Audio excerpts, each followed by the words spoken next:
So we're at Sainsbury's. We're going to go now and see what I put in the trolley for the motocross weekend. This is camper food, all right? This is essential to help you, the rider, get the most out of your body over the course of the weekend and recover quickly. You ready? Let's go.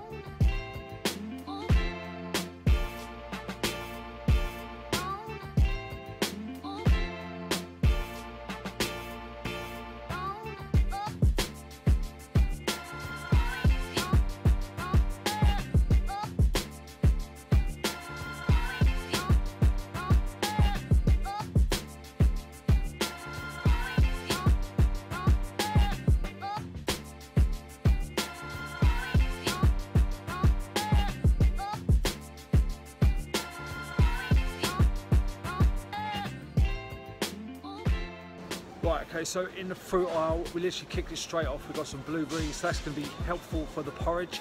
I've got some pears as well, and I've got the bananas. I always go for the green bananas because they tend to sort of go a little bit browner over the course of a few days, a little more beneficial for you, and some apples as well. So these are my sort of staple fruits that I'll have over the course of the weekend. I'll add these to my oats in the morning, but now we're going to get on with some greens.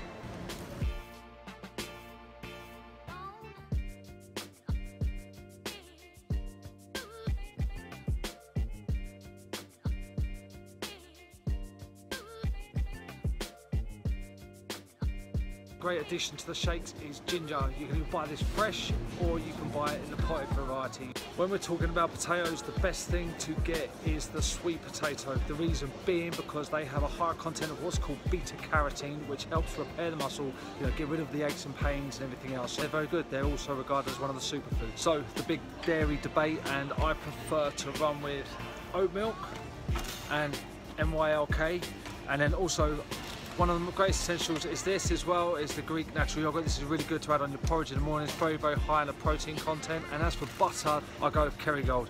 That's grass-fed butter, which means that the cows have been eating grass, not grain, so they're my dairy choices. If we're looking to keep things simple, then literally you can pick up like a chicken breast crown in the sort of foil, and you can stick this into your camper's oven, and it'll take about 60 minutes, and you get some nice fresh chicken, and you can literally slice it out the next day and put it into some sandwiches, or put it into some bagels, or you can have it in the evening with some rice. So it's very, very simple. And if you want to keep things simple and a pasta sort of fun, you've got Charlie Bingham's up here. You've also got this new one called Super Clubs. These are kind of like pre-made kind of pasta dishes. They're pretty good. You can stick them into the oven. They're not going to cause much dramas, but if you want a little bit more effective and you can choose what ingredients you want to put in, come and follow me, we'll go do it now. So here we go. These are the options that I kind of prefer. You've either got the fresh egg pasta there. You can start to add your own sort of sauces that you want. You've got here. And then you can just sort of chop up what kind of vegetables you like, and you can put it in there, so you can have what meats you want to it. But it's a very, very simple, very quick way. This will cook in like 4 or 5 minutes, so this is a great addition. That would be my preferred choice. If you can't stay away from pizza, try one of these ones, gluten-free, very, very good. So peanut butter is a great thing as well. It's very, very rich in omega-3 fats. One of the things that I really like about this, which is PB Fit, is that you can add it to anything, smoothies or what have you. You don't have to get the teaspoon dirty. If you want to mix it up into a paste, just add a little bit of water. But this is very, very, very good stuff, and you can sprinkle it on a lot of things and you still get all the benefits that you would do from your Whole Earth or your Meridian kind of peanut butter. So PB Fit is the one if you're looking to add peanut butter to your game. Okay, so when we're talking breads, okay, this is a very, very integral part of making a sandwich, to be perfectly honest with you. There's a couple of ways I like to do this, either with a wrap or with a bagel. White bagels tend to be best because they're high glycemic, which means that the body's going to break it down nice and quick throughout the course of the day. You can have some chicken with this, a little bit of ham, maybe some salami or what have you, and stick in some tomatoes, and you've got a real good tasty bit of food there. So this section right here is a great, great section. Okay, it has so much to offer. If you're looking just here from a cacao, this is really good for you motocross riders because it is high in magnesium and omega-3s as well. And obviously this is what helps the body alleviate stress as well. So this is a really, really good one to work with. You can add these stuff to the smoothies as well. So you can stick these into your checker flag smoothies, or you can just sprinkle them into your porridge in the morning. So definitely advise you checking out this section right here.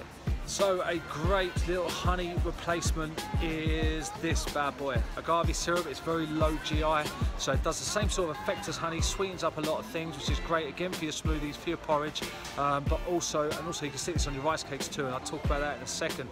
But just for the minute, replace honey with that We go through loads of water as the motocross athlete over the course of the weekend. I mean, we'll probably end up doing like 20+ litres.